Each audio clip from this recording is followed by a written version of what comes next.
오늘 읽은 본문의 말씀 데살로니가전서 4장 1절과 2절 말씀을 통해서 하나님께서 우리에게 주시는 그 말씀을 깨닫기를 원합니다. 오늘 말씀의 제목은 하나님을 기쁘시게입니다. 그리고 부제목이라고 한다면 좀 더 깁니다. 하나님을 기쁘시게 하여 기쁨으로 살아가는 성도가 오늘 말씀의 부제목이 되겠습니다. 한번 따라서 같이 외쳐보도록 하겠습니다. 하나님을 기쁘시게 하여 기쁨으로 살아가는 성도. 아멘. 하나님을 기쁘시게 하여 기쁨으로 살아가는 성도. 이것이 바로 우리 신앙생활의 모습인 것입니다. 신앙생활을 다른 말로 정의한다면 무엇이라고 말할 수가 있겠습니까? 그것은 하나님과의 관계가 재정립되어서 살아가는 삶이다, 이렇게 말씀드릴 수가 있겠습니다. 본래 하나님의 피조물입니다.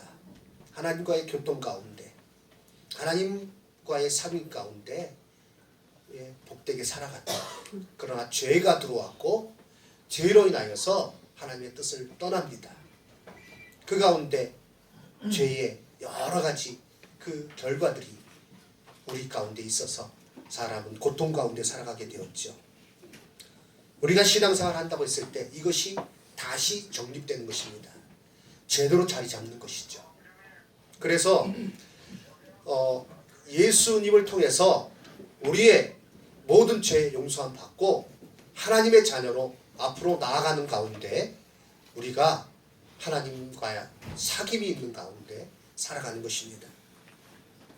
요한일서 3장 3절과 4절 말씀을 보면 우리가 보고 들은 바를 너희에게도 전함은 너희로 우리와 사귐이 있게 하려 함이니 우리의 사귐은 아버지와 그 아들 예수 그리스도와 더불어 누림이라 말씀하고 있습니다. 우리가 보고 들은 바를 너희에게 전한다. 복음을 전한다. 그건 너희가 우리와 사귐이 있게 하는 것인데 그 사귐이라는 것은 우리끼리의 사귐으로 끝나는 것이 아니라 아버지와 그 아들 예수 그리스도와 더불어 누림이라. 이것을 쓰면 우리의 기쁨이 충만하게 하려 함이라. 아멘. 그래서 신앙생활이라는 것은 하나님과의 사귐 가운데 지내는 것입니다. 그 가운데 이 사귄다고 했을 때는 이 기쁨이 교류가 되는 것입니다. 하나님을 기쁘시게 하고요. 그 가운데 하나님께서 우리에게 은혜를 베풀어 주심으로 우리가 기쁨으로 살아갈 수 있는 것이죠. 그래서 그리스도인의 삶을 말할 때 기쁨을 빼놓을 수가 없습니다. 데살로니가전서 5장 말씀에 우리가 잘 아는 성경 구절이죠. 항상 뭐라고요? 기뻐하라. 쉬지 말고 기도하라. 범사에 감사하라. 항상 기뻐하라. 예수 믿는 사람은요, 표정이, 기본 표정이 웃는 표정이어야 돼요. 옆 사람 한번 보십시오.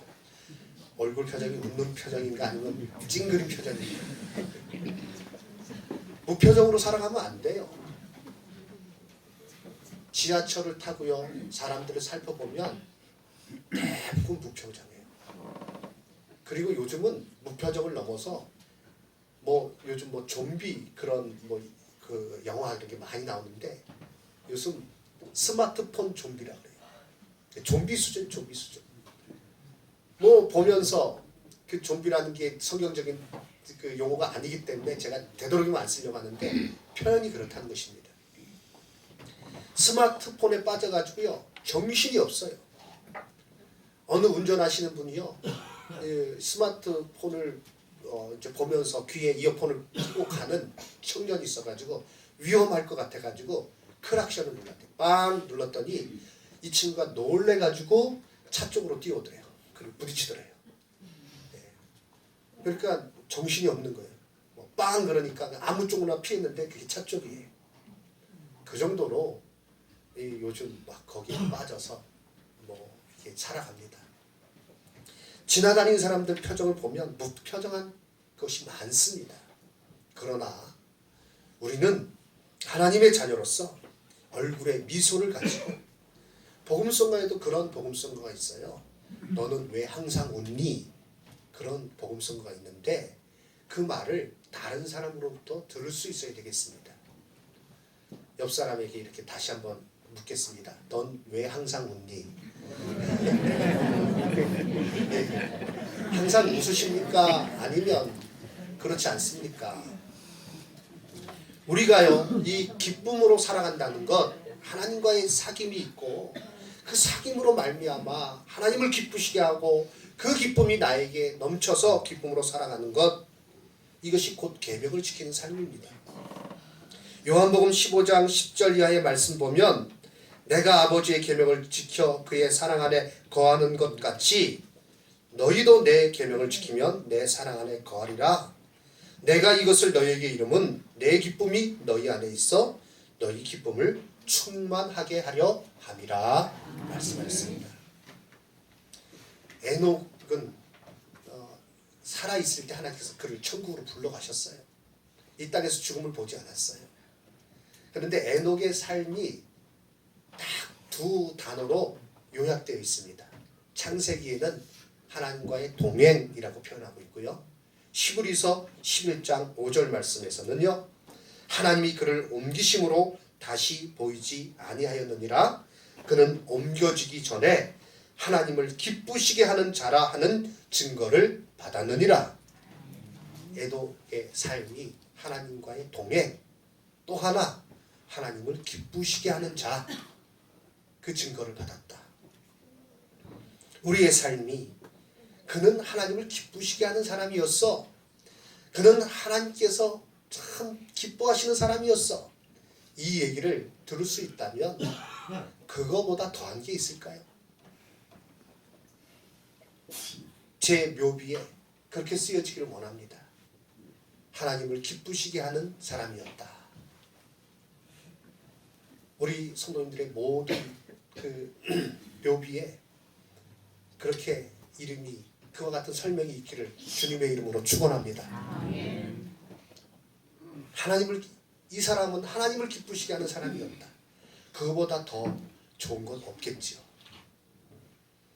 에녹이 하나님과 동행하고 하나님을 기쁘시게 하는 삶을 살아가는 가운데 하나님께서 그를 이 땅에서 죽음을 보지 않고 하늘로 올리셨습니다. 우리가 지금 예배 드리는데요, 이 예배의 중심에는요, 하나님을 기쁘시게 함이 아주 필수적입니다. 레위기 19장 5절 말씀 보면 레위기에는 예배에 대해서, 제사에 대해서 말씀하고 있죠. 반드시 그 안에 있어야 될 하나의 중요한 요소가 무엇인가? 레위기 19장 5절 말씀 보니 너희는 화목제물을 여호와께 드릴 때에 기쁘시게 받으시도록 드리고 라고 말씀하고 있습니다. 기쁘시게 받으시도록 드려라. 그런데 레위기 22장 20절 말씀 보면 흠이 있는 것은 무엇이나 너희가 드리지 말 것은 그것이 기쁘시게 받으심이 되지 못할 것임이니라 말씀하고 있습니다. 흠이 없는 것 드리면 안 된다. 왜? 하나님께서 기뻐 받으시는 예배가 안 된다는 것입니다. 말라기 성경에서는요, 하나님께서 이스라엘 백성들에게 진노하세요. 너희가 어떻게 나한테 와서 제사 드린다고 하면서 눈먼 것, 병든 것, 저는 것, 이런 걸 드릴 수 있느냐? 너희 그것을 너희 총독에게 드려봐라. 총독이 그걸 잘 받겠느냐? 총독이 흡족해 하겠느냐? 말라기 선지자가 활동하던 당시에 예배가 형식이 되어버렸습니다. 그래서 제사를 드리긴 드려요. 그런데 사람들 생각에 그 짐승이 아까운 거예요. 어차피 죽여서 불살 넣는 것, 그 멀쩡한 짐승 드리면 아깝지 않느냐. 그래서 어디다 내다 팔지도 못할 그런 짐승들을 제사용으로 쓰는 거예요. 하나님께서 그 중심을 아시는 것입니다. 예, 재물에 이게 비싸냐 뭐 값이 싸냐 그게 아니라 그 중심을 아시는 거예요. 그러니까 하나님께서 답답하셔가지고 차라리 성전문을 닫을 자가 있었으면 좋겠다. 예배에 하나님을 기쁘시게 함이 전혀 없습니다. 오늘 우리가 예배 드리면서 하나님을 기쁘시게 하는 그 마음으로, 정성된 마음으로 예배 드리지 않는다면 하나님께서는 너무너무 안타까워하시는 것입니다. 예배의 정신도 하나님을 기쁘시게 하는 것입니다. 여기 계신 모든 성도님들이 하나님을 기쁘시게 하는 가운데 하나님과의 온전한 사귐으로 또 참된 예배로 하나님과 동행하는 삶 가운데 인정받으시고 복받으시는 우리 성도님들 다 되시기를 주님의 이름으로 축원합니다. 이를 위해서 우리에게 무엇이 필요합니까?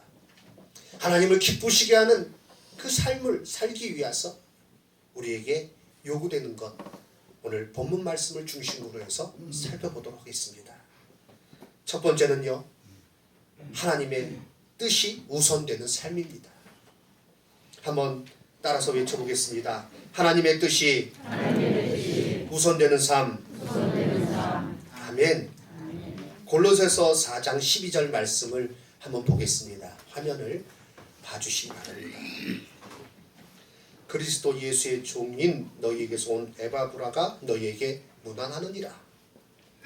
그가 항상 너희를 위하여 애써 기도하여 너희로 하나님의 모든 뜻 가운데서 완전하고 확신 있게 서기를 구하나니. 무엇을 구해요? 하나님의 모든 뜻 가운데서 완전하고 확신 있게 서기를 구한다. 하나님을 기쁘시게 하는 삶의 이 대전제입니다. 대전제는요, 하나님의 뜻이 우선되는 삶입니다. 나에게, 내 마음의 생각에 가장 우선시 되는 것은 무엇입니까?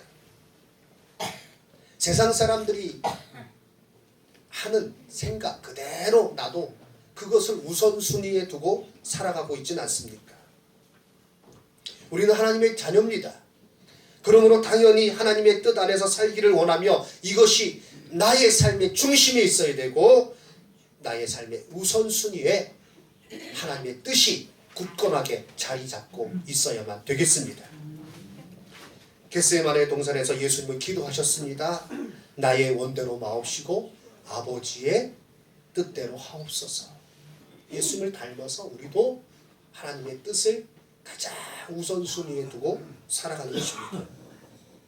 야고보서 4장 15절 말씀 보면 너희가 도리어 말하기를 주의 뜻이면 우리가 살기도 하고 이것이나 저것을 하리라 할 것이거늘 이제는 허탄한 자랑을 자랑하니 그 모든 것이 악한 것이다 라고 말씀하셨습니다. 주의 뜻이면 우리가 살기도 하고 이것이나 저것을 하리라 그렇게 말해야 되는데, 그렇게 살아야 되는데 허탄한 자랑을 자랑하니 이것이 다 악하다라고 말씀하신 것입니다. 하나님의 자녀라고 하면서 말로는 하나님의 뜻을 외치는데 실제로 모든 결정, 모든 방향을 보면 하나님의 뜻이 우선되지 않고 자기의 뜻 가운데 살아가는 그것은 악한 것입니다. 사랑하는 성도 여러분, 우리는 어리석은 자가 되지 말아야 됩니다. 에베소서 5장 17절 말씀 보니 그러므로 어리석은 자가 되지 말고 오직 주의 뜻이 무엇인가 이해하라. 주의 뜻이 무엇인지 알지 못한다면, 그것을 따르지 않는다면 어리석은 삶이에요. 바보예요, 바보. 모두 다 지혜로운 자로서 하나님의 뜻을 가장 내 삶의 중심에 두고 그 뜻을 따르시는 우리 성도님들 되시기를 주님의 이름으로 축원합니다. 상담하다 보면요, 허탈해지는 경우가 있어요. 여러 가지 문제로 고민합니다. 듣습니다. 그리고 하나님 말씀에 어떻게 우리에게 말씀해 주셨는가를 권면합니다. 그래서 이렇게 하십시오. 하나님의 뜻이 이렇습니다. 예를 들어서 정말 누구가 밉습니다. 너무 괴롭습니다. 듣습니다. 듣는 가운데 그렇지만 하나님께서는, 예수님께서는 우리에게 원수를 용서하라고 하셨습니다. 하나님의 사랑 가지고 허물을 덮으십시오. 사랑으로 용서하십시오. 그것을 위해서 기도하십시오. 이렇게 말씀드리고 나면요, 한 2시간 3시간 상담하고 나서 나중에 이제 일어나면서 마지막으로 하는 말이 예, 목사님 말씀 잘 알겠습니다. 그런데요 도무지 안 되겠네요. 그리고 돌아갑니다. 그리고 내가 여태까지 뭐 했나 그런 생각이 듭니다. 말씀을 듣습니다. 말씀을 들을 때 아멘 합니다. 고개를 끄덕끄덕 합니다. 예, 아멘 합니다. 그러고 나서 나가면서는 그거는 목사님 말씀이고 목사님 세상을 잘 몰라서 그래. 얼마나 힘든데. 그리고 자기 마음대로 결정하고 행동하고 그러면 이게 참 뭐 그냥 다 도로 예, 아무것도 아닌 게 되죠. 우리가 이 땅을 살아가면서 하나님을 기쁘시게 하려면 하나님의 뜻에 민감하게 움직이는 자가 되어야 됩니다. 하나님의 뜻이 가장 우선순위가 되어야 됩니다. 사랑하는 성도 여러분, 하나님의 뜻 가운데 움직이고 하나님의 뜻 가운데 결정하고 하나님의 뜻 가운데로 모든 것을 향하시는 우리 성도님들 되시기를 주님의 이름으로 축원합니다. 그런 가운데 하나님께서 그를 기뻐하시는 거죠. 그리고 이제 이것이 바탕이 되었으면 구체적인 삶의 지침이 데살로니가 전서 4장 3절 이후에 나오고 있습니다.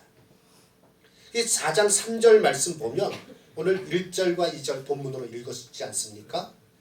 너희에게 전하여 준 바 그것을 구하고 권면하는데 어떻게 행할지 하나님을 기쁘시게 할지 너희가 배웠으니 우리에게 배웠으니 곧 너희가 행하고 있는 바다 더욱더 많이 힘써라. 그리고 말씀하시기를 3절에 하나님의 뜻은 이것이니 그게 하나님의 뜻이 강조가 돼야 돼요. 하나님의 뜻이 먼저 우리의 삶에 가장 우선순위가 돼야 돼요. 그리고 나서 구체적인 지침은요 거룩하라입니다. 한번 따라해 주시기 바랍니다. 거룩하라. 하나님의 뜻은 이것이니 곧 너희의 거룩함이라. 곧 음란을 버리고 각각 거룩함과 존귀함으로 자기의 아내 대할 줄을 알고 하나님을 모르는 이방인과 같이 세욕을 따르지 말고 말씀하고 있습니다. 우리가 왜 거룩해야 됩니까? 하나님이 거룩하신 분이십니다. 우리는 그분의 자녀입니다. 우리는 그분의 거룩하심을 닮아 거룩한 삶을 살아야 합니다. 레위기 11장 45절 말씀 나는 너희의 하나님이 되려고 너희를 애굽 땅에서 인도하여 낸 여호와라. 내가 거룩하니 너희도 거룩할지어다 말씀하고 있습니다. 이 세대의 모습을 본받지 마시기 바랍니다. 이 세대는요 거룩하지 않은 시대예요. 거룩함을 외면하는 세대예요. 거룩함과 반대로 내달리는 세대예요. 로마서 12장 1절 말씀에 그러므로 형제들아 내가 하나님의 모든 자비하심으로 너희를 권하노니 너희 몸을 하나님께서 기뻐하시는 거룩한 산제사로 드려라. 이것이 너희들이 명적 예배니라. 이 세대를 본받지 말아라.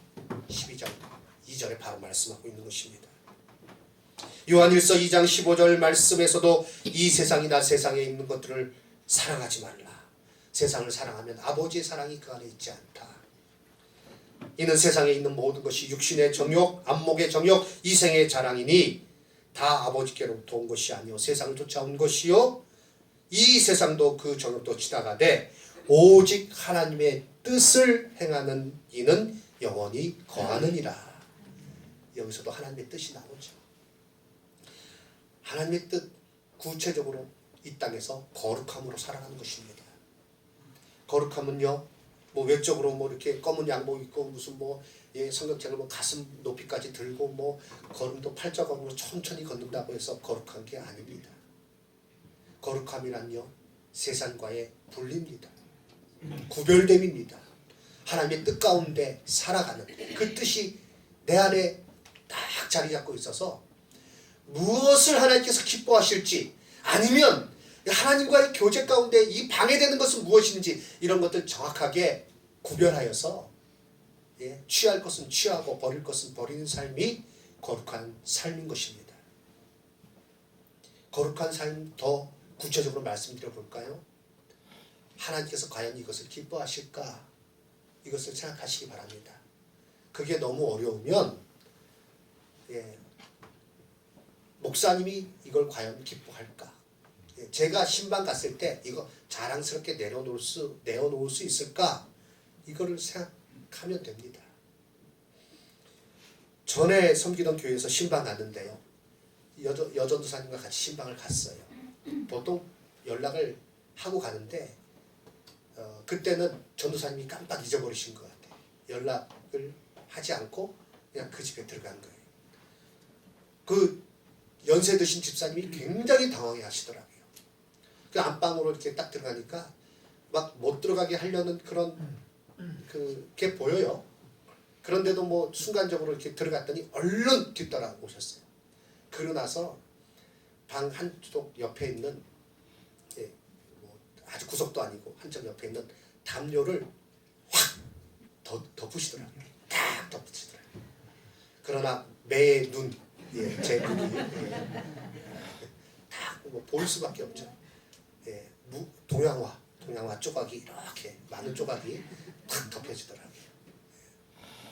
그걸 왜 내가 봤을 때 덮으시는 걸 이렇게 할까? 혼자 사셨는지 두 분이 사셨는지 잘 모르겠지만 만약에 성경책이 이렇게 펴 있었다면 상 위에 그걸 그렇게 치웠을까? 그렇지 않죠.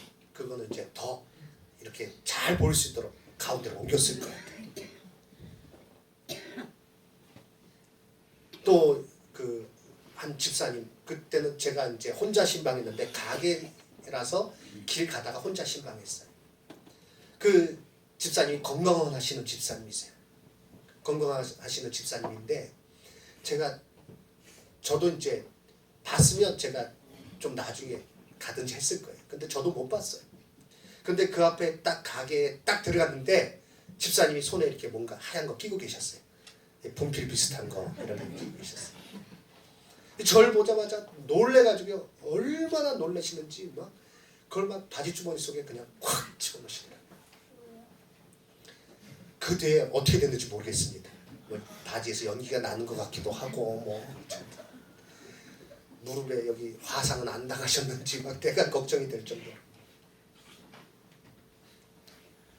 왜 제가 봤을 때 그렇게 급하게 숨길 수밖에 없는 그런 일들을 그런 것들에 대해서 우리가 거룩한 삶을 살아가는 것입니다. 사랑하는 성도 여러분, 하나님께서 우리가 하나님을 닮아가려고 할 때 우리 가운데 완전히 거룩한 사람은 없어요. 우리는 하나님의 거룩하심을 닮아서 나아가는 거예요. 그것 자체가 하나님을 기쁘시게 하는 일이 되는 것입니다. 이 세상의 모습을 핑계대지 마십시오. 세상이 그러니까 나도 어쩔 수 없어 라고 말하는 것이 아니라 세상이 그렇지만 세상이 그럴수록 나는 더 하나님 닮아가겠습니다. 결단하고 그래서 삶에 하나님의 뜻 가운데 그것이 우선되는 가운데 내가 살아가게 될 때 하나님은 그것을 기쁘시게 받으시며 그 가운데 큰 은혜를 베풀어 주실 줄 믿습니다. 거룩한 삶을 사십시오. 성도가 거룩하지 않으면 세상에서 영향력을 발휘할 수 없습니다. 빛의 역할을 감당할 수 없습니다. 소금으로서의 그 역할을 감당할 수 없습니다. 우리는 그리스도의 빛입니다. 우리는 세상의 소금입니다. 세상의 빛입니다. 이거 너무나 귀한 것 아닙니까? 그런데 거룩하지 않으면 그 능력을 나타낼 수가 없어요. 거룩함으로 이 세상을 살아가고 그래서 빛의 사명 잘 감당하시는 우리 성도님들, 소금의 사명 잘 감당하시는 성도님 되시기를 주님의 이름으로 축원합니다. 아멘. 거룩함이라.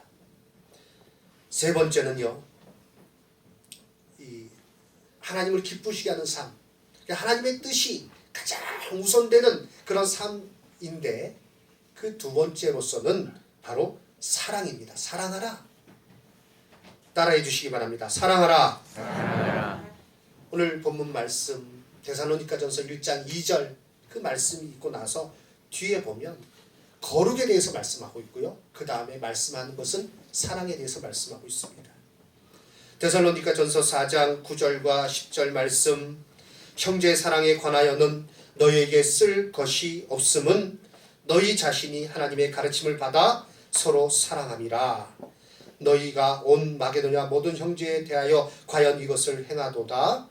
형제들아 권하노니 더욱 그렇게 행하고 라고 말씀하고 있습니다. 하나님의 뜻 그 가운데 살아가는 모습, 그것이 하나님을 기쁘시게 하는데 사랑으로 행할 때 바로 그것이 하나님께서 기뻐하시는 일이 된다는 것입니다. 요한 2서 2장 1장 2절 3절 요한 2서 1장 2절 3절 너희 자녀 중에 우리가 아버지께 받은 계명대로 진리에 행하는 자를 내가 보니 심히 기쁘도다. 보녀여 내가 이제 내게 구하노니 서로 사랑하자. 이는 새 계명같이 내게 쓰는 것이 아니요 오직 처음부터 우리가 가진 것이라. 사도 요한이 너희가 진리 안에서 행하는 것 보니까 내가 정말 기쁘다. 너희가 이제 너희에게 구하는데 서로 사랑하자. 이것이 옛날부터 있었던 계명이고 새 계명이다. 이 말씀을 주시는 거예요. 요한 사도의 그 고백, 내가 진리 안에서 너희들이 행하는 것, 내가 너희들이 진리 안에서 행하는 것을 보니 정말 기쁘다. 이건 하나님의 심정이에요. 우리가요 진리 안에서 행하는 것, 그것이 곧 사랑으로 행하는 것인데 그것이 하나님을 기쁘시게 하는 일이 됩니다. 그렇지 않습니까? 제가 자녀들을 키우면서 옛 어른들의 말씀을 점점 이해하게 되는데요. 그 어르신들이 하신 말씀이 그 아이들이요 서로 도우면 서로 화목하게 지내면 안 먹어도 배부르고 그러시더라고요. 나중 제가 자녀를 키우면서 그 말씀이 어떤 것인지 점점 깨닫습니다. 서로 형제간에 화목하고 우애하면요 그것만큼 기쁜 게 없어요. 형이 뭐 어디 가서 뭘 좋은 걸 갖고 와가지고요 뭐 맛있는 것이라도 갖고 와가지고요 동생한테 나눠준다. 부모가 보면서 마음 뿌듯합니다. 힘든 일 있을 때 같이 도와서 그 일을 한다? 너무너무 기쁜 거예요. 그런데 그 반대의 경우가 있죠. 서로 자기 욕심껏 가지겠다고 싸우고 다투고 그러면 부모의 가슴은 천갈래 만갈로 찢어집니다. 제가 어느 분 얘기를 들었는데요. 실제로 그랬답니다. 이제 그 아버님이 돌아가셨는데 유산을 좀 남겨줬대요. 그러니까 그 유산 가지고 상중에 싸우는 겁니다. 모여가지고 형이 그럴 수 있느니 아주머님이 그럴 수 있느니 재수씨가 그렇게 말하면 안 되죠. 뭐 그러면서 서로 싸우고 그러다 주먹다짐까지 가고요. 그 어머니가 계신데 어머니가 그 모습을 보면서 너무너무 마음이 아프신 거예요. 그래서 아버님 초상 끝나고 나서 어머니 고민하시다가 자살하셨대요. 그래서 연이어 초상 치르는 가운데 여전히 형제들이 정신 못 차리더라. 아버님 돌아가셨을 때 재산 갖고 상중에 싸우는 그 자녀들이 그것 때문에 어머니 돌아가셨는데 그래도 정신을 못 차리더라. 우리가요 그리스도 안에서 한 가족이 되었습니다. 서로가 서로를 사랑하고 서로를 돌보고 서로 나누고 그럴 때 하나님께서는 정말 마음이 기쁘신 거예요. 그런데 우리가 서로 미워하고 시기하고 질투하고 삐죽거리고 눈을 기고 이럴 때 하나님께서 그 마음이 어떠시겠습니까?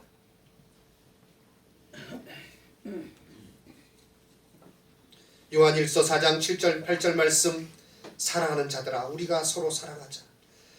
사랑은 하나님께 속한 것이니 사랑하는 자마다 하나님으로부터 나서 하나님을 알고 사랑하지 아니하는 자는 하나님을 알지 못하나니 이는 하나님은 사랑이심이라.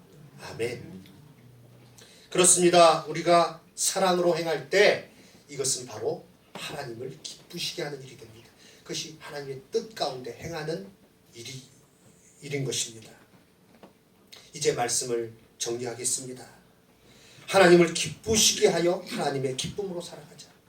하나님을 기쁘시게 하여 기쁨으로 살아가는 성도가 되자. 오늘 말씀의 주제입니다. 이렇게 살아갈 때 우리가 항상 기뻐할 수 있는 거예요. 우리의 힘으로는 항상 기뻐할 수 없어요. 우리의 힘으로는 늘 근심과 걱정 가운데 살아갈 수밖에 없습니다. 그러나 하나님의 뜻을 따름으로 하나님께서 주신 계명대로 거룩함을 추구하고 거룩하게 살아가고 그리고 서로 사랑 가운데 행함으로 우리 안에 하나님께서 주신 은혜가 풍성한 가운데 우리는 늘 기쁨으로 살아가게 될 줄로 믿습니다. 기쁨으로 살기를 원하십니까? 그러면 하나님의 뜻을 먼저 행하시기 바랍니다.